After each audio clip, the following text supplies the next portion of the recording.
തിരുവനന്തപുരം ജില്ലയിലെ വിഴിഞ്ഞത്ത് പാറ തുരന്ന് നിർമ്മിച്ച ഒരു അറ മാത്രമുള്ള ഒരു ക്ഷേത്രമാണ് വിഴിഞ്ഞം ഗുഹാക്ഷേത്രം.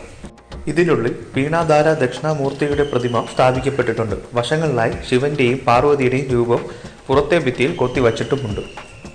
1965 കേന്ദ്ര സർക്കാർ ദേശീയ പ്രാധാന്യമുള്ള സ്മാരകമായി പ്രഖ്യാപിച്ച ഈ ഗുഹാക്ഷേത്രം ഇപ്പോൾ കേന്ദ്ര പുരാവസ്തു വകുപ്പിന്റെ കീഴിലാണ്.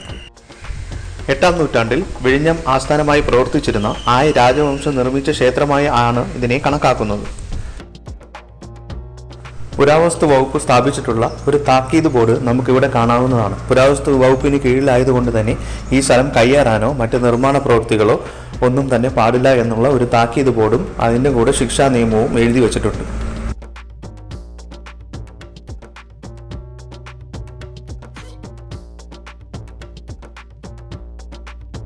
വിഴിഞ്ഞം പോലീസ് സ്റ്റേഷന് മുന്നിൽ നിന്നും വിഴിഞ്ഞം കോസ്റ്റൽ പോലീസ് സ്റ്റേഷനിലേക്കും വിഴിഞ്ഞം ഹാർബറിലേക്കും പോകുന്ന റോഡിലാണ് ഈ ചരിത്ര സ്മാരകം ഉള്ളത്.